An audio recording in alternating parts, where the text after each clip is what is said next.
The stars do not remember us. This is the first truth every Valkori child learns when they are old enough to look up at the night sky and comprehend the vastness of what gazes back. The stars burned before we existed.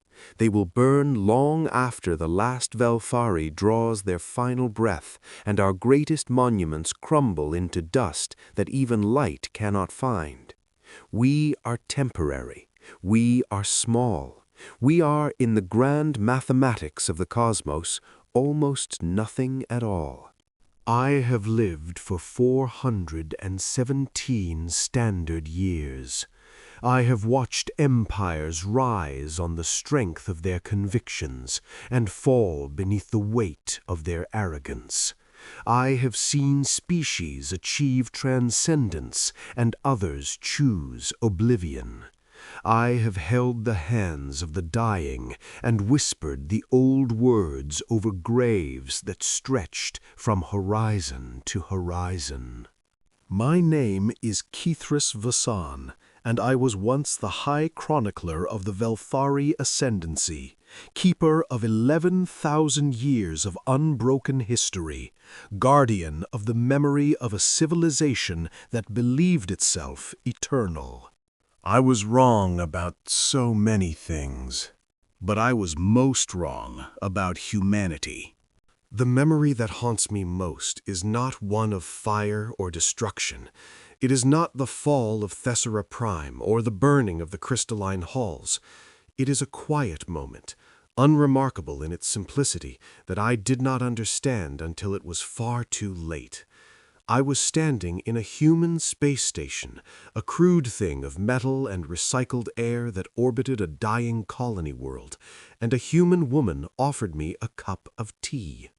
She was not remarkable by human standards. Middle-aged, her hair touched with gray at the temples, her uniform worn at the elbows.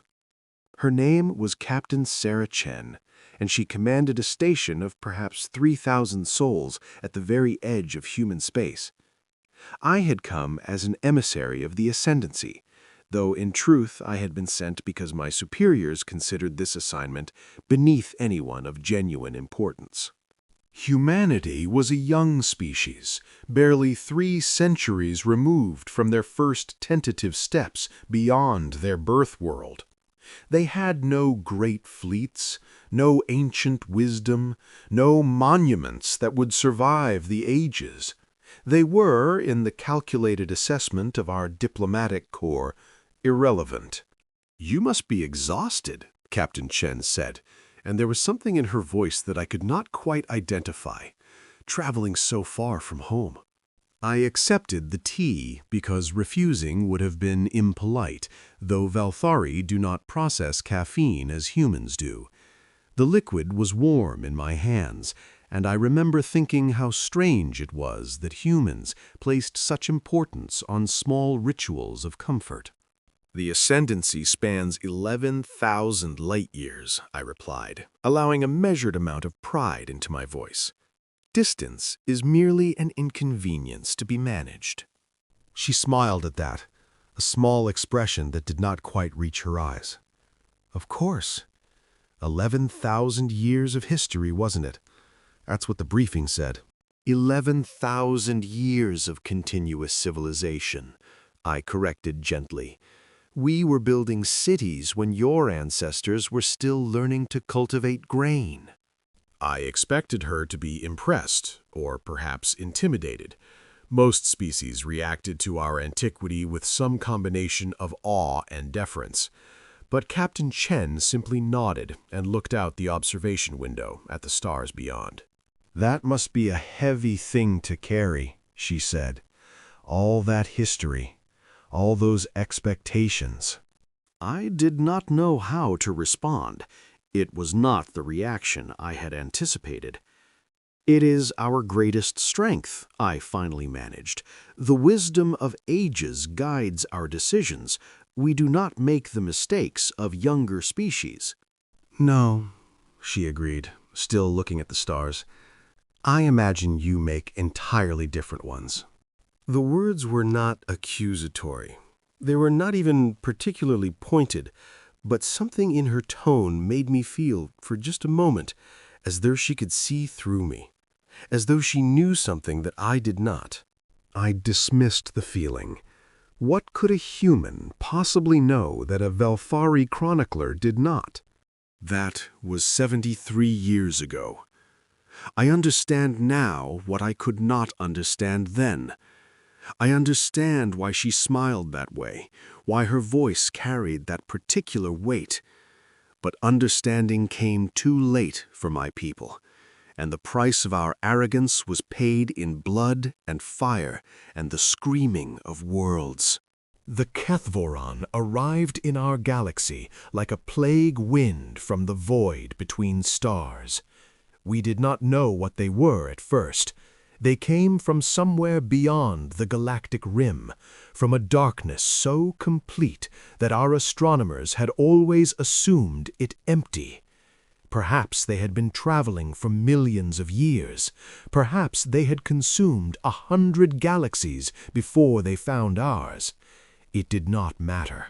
What mattered was that they were here, and they were hungry. They did not communicate. They did not negotiate. They did not even seem to perceive us as anything more than organic matter to be processed. Their ships were vast beyond comprehension, living constructs of metal and flesh that devoured everything in their path. Planets, moons, stars themselves, they swallowed them all and grew ever larger, ever more numerous, ever more unstoppable. The Ascendancy responded as we always had, with the measured wisdom of 11,000 years. We sent our fleets, the greatest armada ever assembled in the history of our civilization. 12,000 capital ships, 2 million support vessels, the combined military might of 100 worlds, commanded by admirals whose families had served the Ascendancy since before humanity's ancestors descended from the trees. The Kethvoron destroyed them in 17 hours. I was on Thessera Prime when the news arrived. I remember the moment with perfect clarity, the way the light seemed to dim in the Grand Archive, the way the ancient texts on their crystalline shelves suddenly felt like tombstones rather than treasures. 12,000 ships, 18 million Valkori, gone in less than a single rotation of our home world. And the Kethvoron had not even slowed down. The months that followed were a nightmare from which I could not wake. World after world fell silent. Colony after colony went dark. The Ascendancy's communication network, which had connected our civilization for millennia, began to collapse as relay stations were consumed and the voices of the dying were swallowed by static. I watched the map of our empire shrink like a wound being cauterized, system after system vanishing into the darkness. We tried everything. We deployed weapons that had been forbidden for 6,000 years. We sacrificed entire fleets in desperate holding actions. We reached out to species we had once dismissed as primitive, begging for aid that none could provide. The Crystalline Confederacy fell in a single week.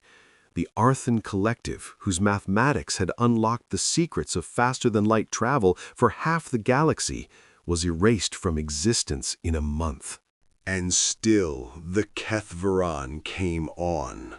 It was in the depths of our desperation that the High Council made its decision. I was there, in the Chamber of Eternity, when the vote was taken. The room that had hosted 11,000 years of deliberation, where the fate of civilizations had been decided with wisdom and foresight, was filled with the stench of fear. Counselors who had once radiated confidence and authority now sat hunched in their seats, their eyes hollow, their voices trembling. "We must consolidate what remains," Counselor Thereth said. She was old, even by Valkori standards. Her scales faded to the pale gray of advanced age, but her mind was still sharp. The outer territories are lost. We cannot save them. But if we withdraw our remaining forces to the core worlds, if we establish a defensive perimeter, we would be abandoning 4 billion Velthari to die, someone interrupted. I think it was Counselor Varesh. His daughter had been on one of the colony worlds that had gone silent 3 days earlier. "They are already dead," Ferrith replied, and the coldness in her voice was not cruelty, but mathematics. "We cannot save everyone. We can only save some. The question before this council is whether we will sacrifice the whole to preserve what can be preserved, or whether we will spend our remaining strength on a doomed attempt to hold what is already lost." The vote was not close. 83% of the council voted for consolidation, for abandonment, for survival at any cost. But it was the second vote that would determine everything. The vote that would change the fate of the galaxy. "There is one more matter," the High Arbiter said. His name was Kelarath, and he had served the Council for 3 centuries. His voice, usually so steady, wavered as he spoke. "The human territories lie along our projected defensive perimeter. They occupy 17 systems that we will need for the establishment of fallback positions and resource extraction." I felt a cold weight settle in my chest. I knew what was coming. I had seen the reports, the strategic analyses, the cold calculations that reduced entire civilizations to numbers on a chart. Humanity has a population of approximately 23 billion across their territories, Kelarath continued. They possess a modest defensive fleet of approximately 800 combat-capable vessels. They have no significant resources that we cannot obtain elsewhere, but their space is strategically positioned. "You're suggesting we take their systems by force?" Counselor Varesh said. His voice was flat, but I could hear the horror beneath it. "I am presenting the Council with options," Kelarath replied. "We can negotiate with the humans for access to their space, which will take time we do not have. We can attempt to go around their territory, which will extend our defensive lines beyond sustainable limits. Or we can issue a directive requiring their immediate evacuation and assume control of their systems for the duration of the crisis." "And if they refuse?" someone asked. Kelarath did not hesitate. "Then we remove them. Our remaining fleet strength is more than sufficient to neutralize their defensive capabilities. Casualties would be minimal in strategic terms." Minimal. 23 billion lives, and he called them minimal. I wanted to speak. I wanted to tell them what I had seen on that station 73 years ago, the way Captain Chen had looked at the stars, the weight in her voice when she spoke of history. But what did I really know? A cup of tea and a few minutes of conversation? What argument was that against the mathematics of survival? The vote was called. I watched hands rise across the chamber. Counselor Varesh voted against. A handful of others joined him. But the majority spoke, and the majority chose survival. The directive was issued that night. The final order, it would come to be called, though at the time it bore the bureaucratic designation of Strategic Resource Allocation Protocol 7. The terms were simple. Humanity was ordered to evacuate their 17 systems within 60 standard days. They were to surrender all military assets. They were to relocate to a designated zone outside our defensive perimeter, where they would be provided with minimal support until the crisis had passed. If they refused, the Ascendancy's remaining fleet would enforce compliance. I was assigned to deliver the order. Perhaps it was because I had been to human space before. Perhaps it was because the Council wanted someone expendable for a mission that might prove dangerous. Perhaps it was simply because no one else wanted to look a species in the eye and tell them they were being dispossessed of everything they had built. I did not want to go, but I went. The human station where I had met Captain Chen 73 years before had grown. What had once been a modest outpost was now a thriving hub of commerce and culture. Its population swelled to nearly 50,000.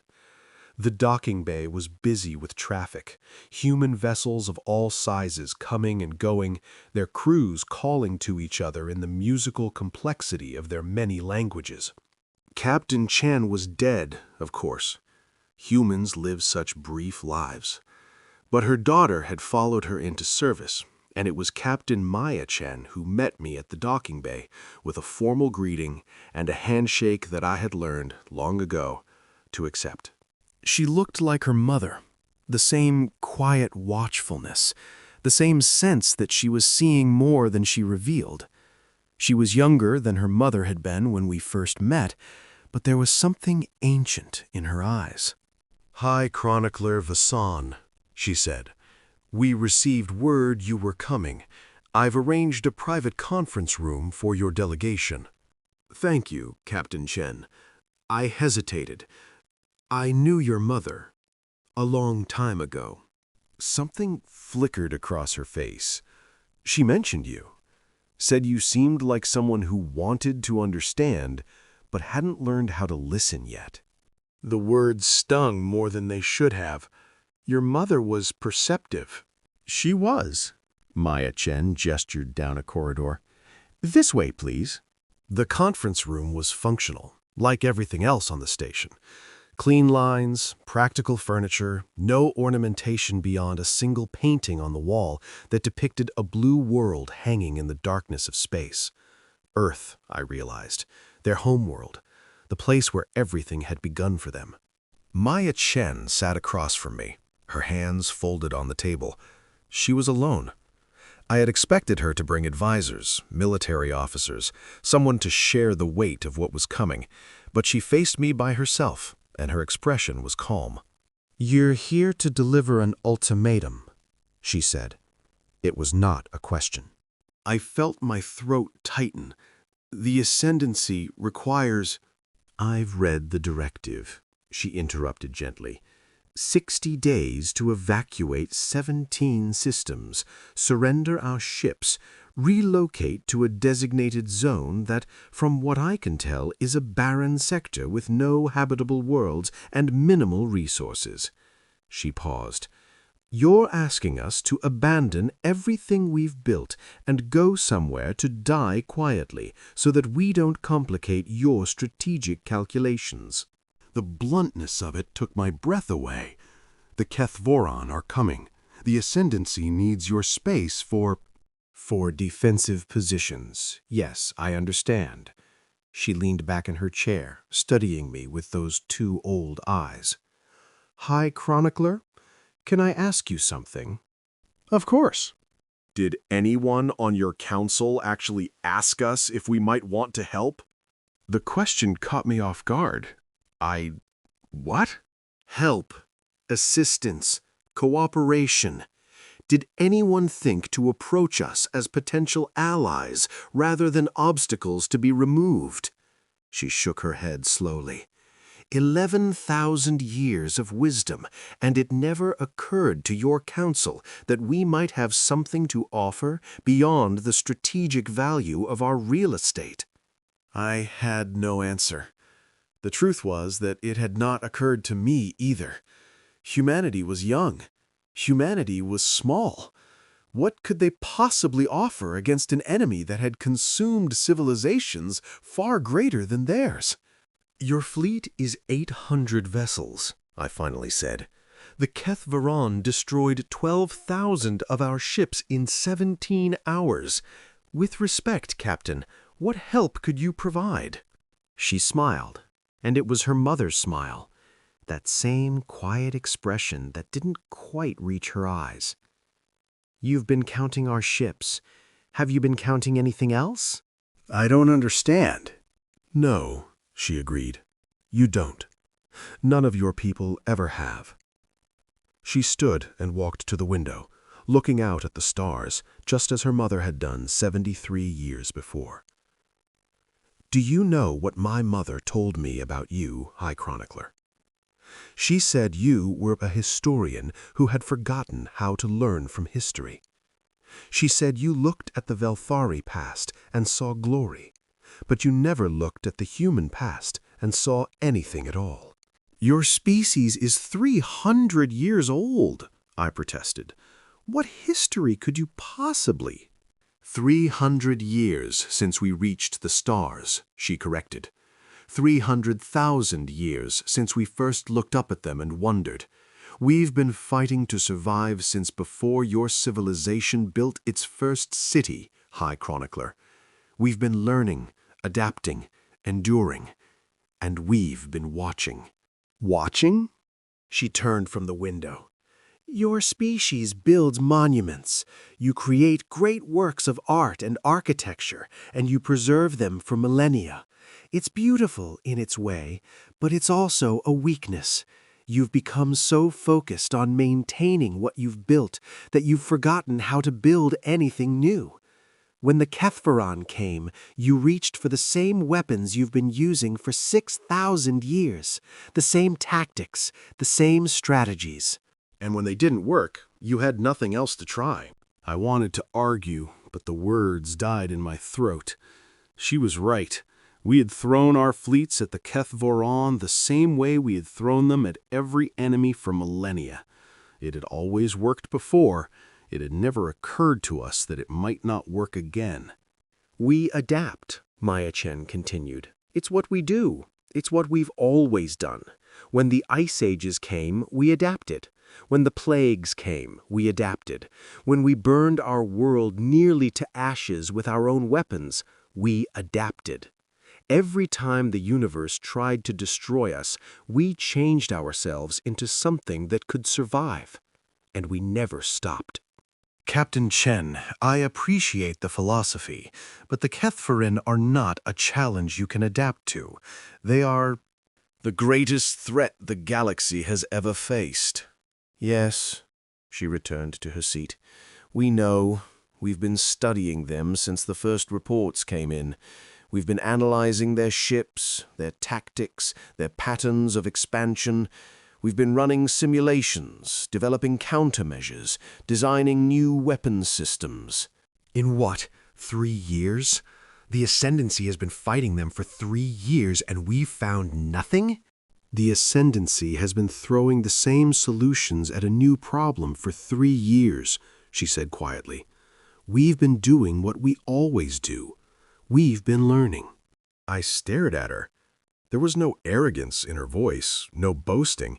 She stated it as a simple fact, the way one might observe that water is wet or that stars burn in the void. This conversation is not productive, I finally said. The directive has been issued. You have 60 days to comply. If you do not, we will not comply. The words hung in the air between us. I felt a chill run down my spine that had nothing to do with the temperature of the room.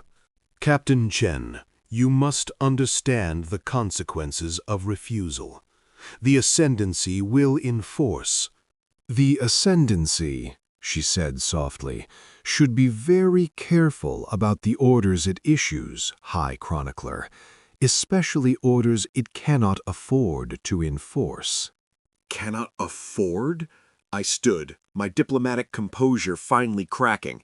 We have 3,000 capital ships remaining. Your entire fleet is less than... We have 800 ships in our official defensive fleet, she agreed. That's what we report to the galactic community. That's what we show at diplomatic functions and joint exercises. She paused. But we've been building other things, High Chronicler, quietly, patiently, for a very long time. I wanted to dismiss it as a bluff. I wanted to believe that this human woman was simply trying to buy time with empty threats, but something in her voice, something in those ancient eyes, made me hesitate. What are you saying?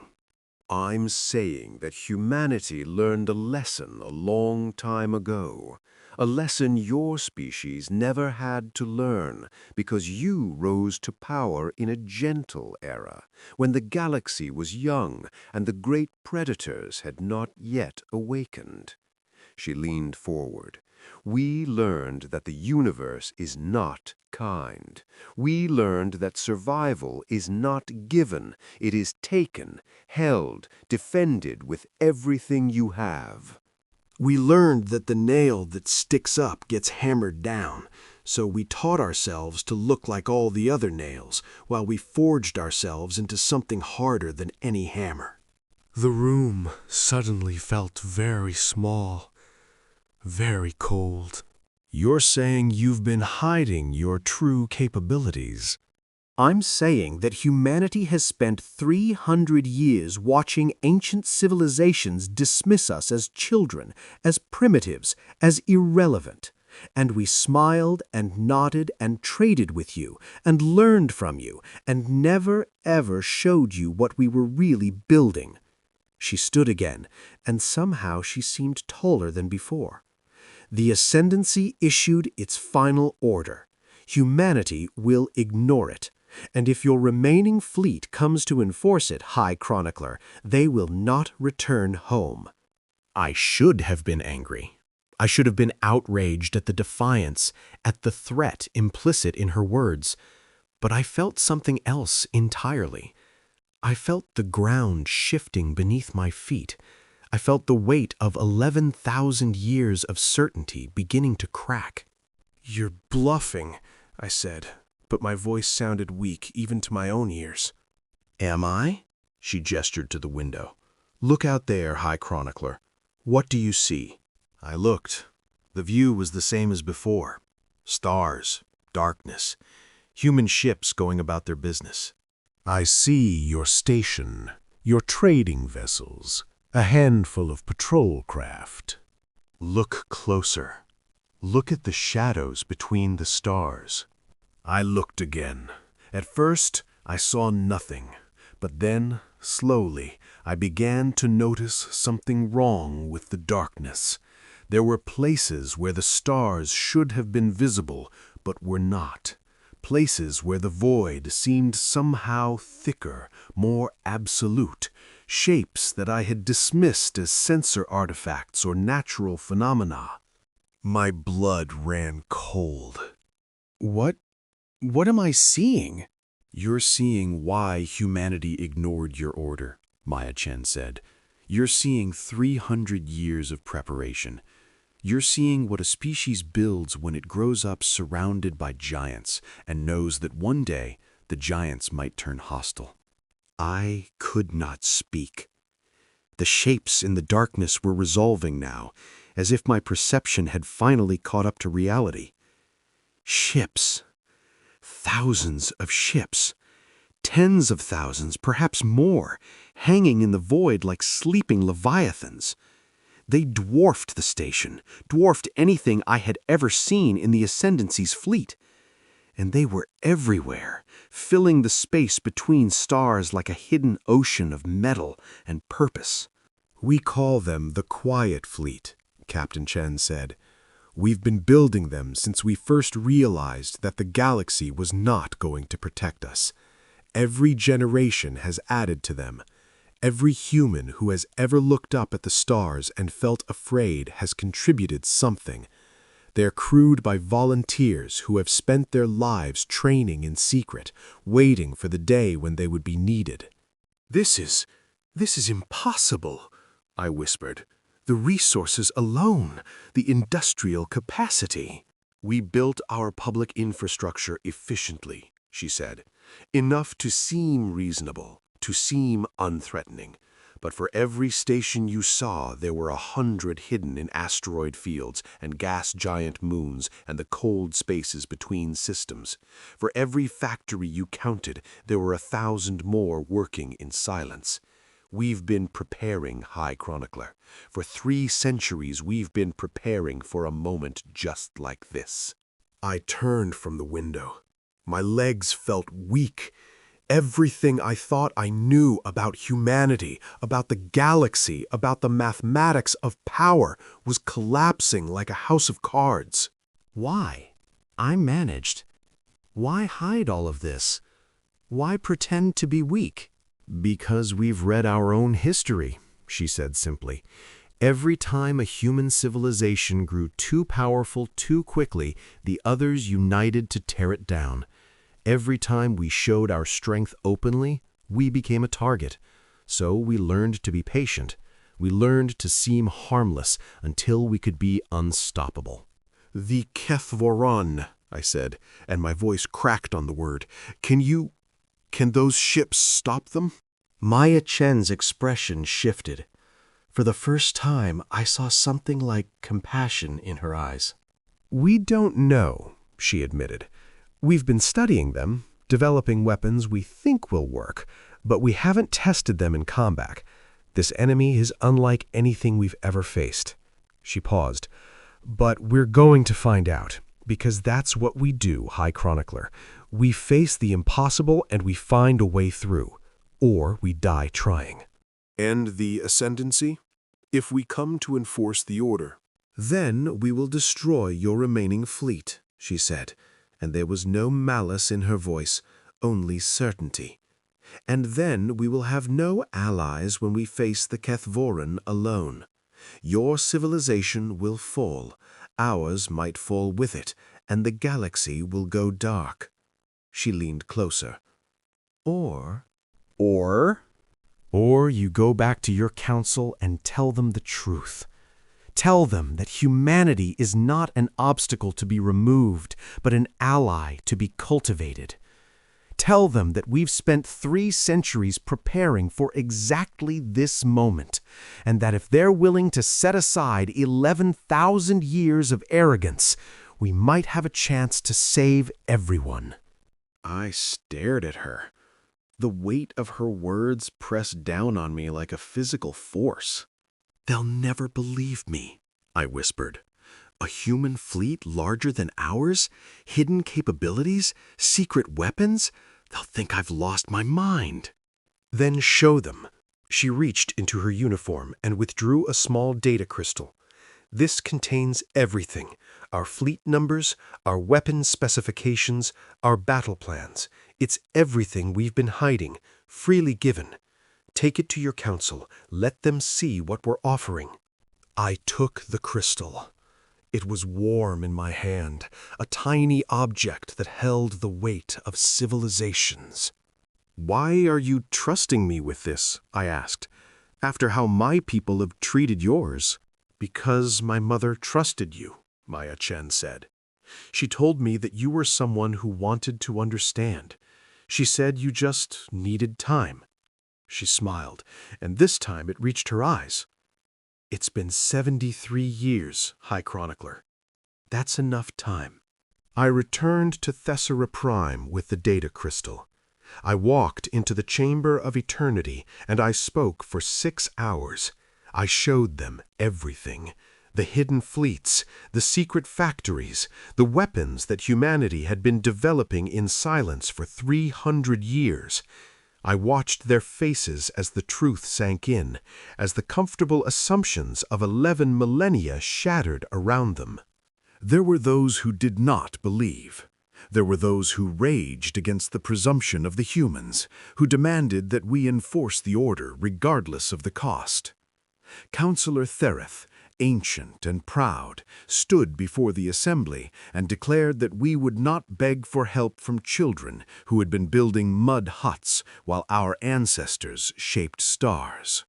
But the vote went differently this time. Perhaps it was fear. Perhaps it was desperation.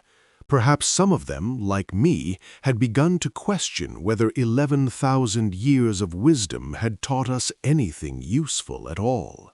The alliance was formed, the order was rescinded, and humanity went to war. I was there for the Battle of the Crystalline Reach. I stood on the observation deck of a Valthari command ship and watched as the quiet fleet emerged from the shadows where it had waited for 3 centuries. They came in waves, ship after ship after ship, until the stars themselves were eclipsed by their numbers. The Valthari admiral beside me, a decorated veteran of 100 campaigns, wept openly at the sight. "We called them primitives," he whispered. "We counted their 800 ships, and we laughed at them behind our diplomatic smiles. And all along, they were building this." The Kethvaron did not understand what was happening. For 3 years, they had consumed everything in their path. They had shattered the greatest fleets the galaxy could muster. They had grown so confident in their invincibility that they did not even react when the human ships first appeared on their sensors. They learned. The human weapons were unlike anything I had ever seen. They did not simply destroy, they unraveled. I watched a Kethvaron world ship, a behemoth that had devoured entire solar systems, come apart at the molecular level as human projectiles struck it. The living metal that comprised its hull simply ceased to exist, dissolved by weapons that attacked the fundamental forces holding matter together. And the humans did not fight the way we did. They did not form elegant battle lines or execute precise maneuvers that had been developed over millennia. They fought like chaos itself, each ship acting independently, yet somehow in perfect coordination with the whole. They adapted in real time, analyzing Kethvaran countermeasures and adjusting their tactics within minutes. They took losses that would have broken any Valthari fleet and kept fighting, kept pressing, kept adapting. The battle lasted for 16 days. When it was over, the Kethvaran fleet had been reduced to scattered remnants fleeing back toward the galactic rim. 40% of the quiet fleet had been destroyed. Billions of humans had died. But they had won. They had won. I found Maya Chen in the aftermath, on a station that had been hastily converted into a command center. She looked exhausted, her eyes shadowed with the weight of every life that had been lost. But she was still standing, still working, still planning for whatever came next. "Hi, Chronicler," she said when she saw me. "I'm glad you survived." "Captain Chen." I hesitated. I don't know why I came. To thank you, perhaps? To apologize. You don't need to apologize for your council's decision. You fought to change it. I need to apologize for a lifetime of arrogance, for 400 years of looking at your species and seeing nothing of value. I felt tears on my face, an emotional display that would have mortified me in my younger years. We called you primitives. We dismissed you as irrelevant, and when the darkness came, you saved us all. She was quiet for a long moment. Then she crossed the room and did something I did not expect. She embraced me. It was a human gesture of comfort, one I had never experienced before. I found myself returning it, holding on to her like she was the only solid thing in a universe that had become unstable. "We didn't do it for thanks," she said quietly. "We didn't do it to prove anything to your people. We did it because it was the right thing to do. Because every civilization deserves a chance to survive, even ones that treated us like we didn't matter." "How?" I asked. "After everything we did, how can you not hate us?" She pulled back, looking at me with those ancient eyes. "Because hate is a luxury we can't afford," she said. "Hate takes energy, it takes focus, it takes resources that we need for survival. We don't have time to hate, High Chronicler. We never have. We only have time to endure, to adapt, and to keep moving forward." She paused. Your mother asked me that question too, you know. She asked how humans could have suffered so much at each other's hands and still find ways to work together. I told her it was because we had no choice. Because the universe was too big and too dangerous for us to face alone. My mother? I was confused. Captain Shen, I never... Not your biological mother, the one who raised you, the one who shaped who you became. She smiled gently. We all have them, in our different ways, the ones who teach us how to be ourselves. I'm saying that the answer I gave her is the same answer I'm giving you. We don't hate because we can't afford to. We forgive because we have to. And we fight for people who've wronged us because that's what it means to be human. I had no response. The words sank into me like water into parched earth, filling cracks I had not known existed. The war was not over. The Kethveron had been broken at the crystalline reach, but they were not destroyed. The remnants of their fleet regrouped in the void between galaxies, and the analysts predicted they would return. Perhaps in a century, perhaps in a millennium, but they would return. This time, we would be ready. In the years that followed, I watched the galaxy transform. The old hierarchies, the ancient power structures, the comfortable assumptions that had governed civilization for 11,000 years, all of it crumbled and was rebuilt into something new. The Valkori ascendancy still existed, but it was no longer the dominant power. We had become partners in something larger, a coalition of species united by shared trauma and shared purpose. Humanity led, not because they demanded it, not because they conquered, but because when the moment came, they had been ready, and they had saved us all. I wrote the chronicle of those years. It is my greatest work, the culmination of everything I have learned in 417 years of life.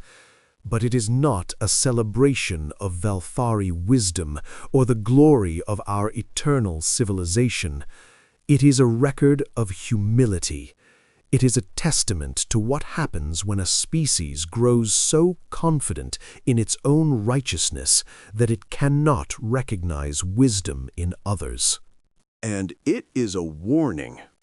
Because the final lesson of the human war against the Kethveron was not that humanity was stronger than we thought.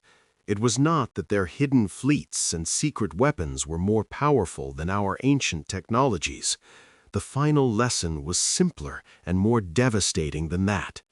The final lesson was that we had been given countless chances to see humanity for what they truly were. Captain Sarah Chen had tried to show me 73 years before the crisis.